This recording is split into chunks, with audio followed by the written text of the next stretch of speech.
Donald Trump Venezuela president Nicolas మదురోని తమ సైన్యంతో నిర్బంధించి న్యూయార్క్ కోర్టు ఎదుట దోషిగా నిలబెట్టాడో ఎప్పుడైతే అప్పట్నుంచి వెనెజులా పేరు మారుమోగిపోతుంది. వారం క్రితం వరకు పెద్దగా ఊసులో లేని ఈ దేశం ఇప్పుడు అంతర్జాతీయంగా ఎక్కడ చూసినా రీసౌండ్ ఇస్తోంది.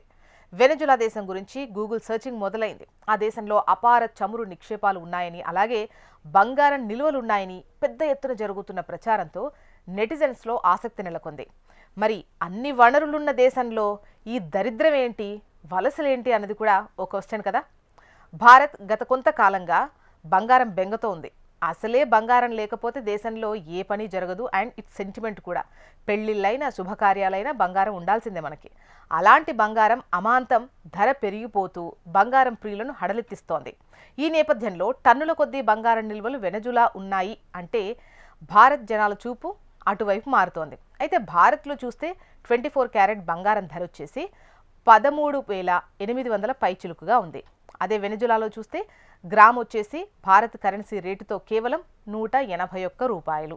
మరి ఇంత తేడాను చూస్తే వామ్మో అనాల్సిందే కదా. బంగారం ప్రేమికులైతే షాక్ తినాల్సిందే. ఇక 22 క్యారెట్ గోల్డ్ వచ్చేసి 11,000 పైచిలుకు దాకా ఉంది మన దగ్గర గ్రాము. అదే వెనెజులాలో 166 రూపాయలు. అయితే ఈ ధరలు ఆ దేశ ఆర్థిక పతనం వెనక విషాదానికి సూచిక అని మనం మాట్లాడుకోవచ్చు.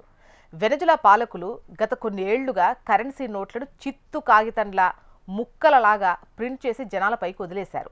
దాంతో వాటికి ఏమాత్రం విలువ లేదు. ఇక అక్కడ 2018 సమయానికే దారుణమైన ద్రవ్యోల్బణం. అది కాస్త 13,000% పెరిగిపోయింది. దాంతో భారత్ కరెన్సీ రేటుకు అక్కడ కరెన్సీ ఏమాత్రం సరితూగదు. వెనెజులా బొలివియర్ అనే పేరు కలిగిన ఆ దేశ కరెన్సీతో బంగారం రేటు అలా ఉందన్నమాట. ఇదిలా ఉంటే వెనెజులాలో పెద్ద ఎత్తున బంగారం నిల్వలు ఉండేవి. అయితే నికోలస్ మదురో హయాంలో భారీ ఎత్తున బంగారం నిల్వలను విదేశాలకు తరలించే ప్రక్రియ స్టార్ట్ అయింది. 2013 నుంచి 2014 మధ్యకాలంలో సుమారు 113 మెట్రిక్ టన్నుల బంగారం వెనెజులా నుంచి స్విట్జర్లాండ్కు పంపినట్టుగా చెబుతున్నారు. ఇలా బంగారం తరలించడం ద్వారా వచ్చిన సొమ్మును అప్పులు తీర్చడం కోసం, అలాగే ఆర్థికంగా ఏర్పడ్డ దారుణమైనటువంటి ఈ సంక్షోభాన్ని ఎదుర్కోవడం కోసం ప్రభుత్వం యూజ్ చేసింది అంటారు. ఇక చూస్తే 2024 నాటికి ఈ వెనెజులా దేశంలో బంగారం కేవలం 161 టన్నులు మాత్రమే మిగిలిందని అధికారిక లెక్కలు చెబుతున్నాయి. ఇక వెనెజులా పరిస్థితి చూస్తే ఒకనాడు అత్యంత ధనిక దేశం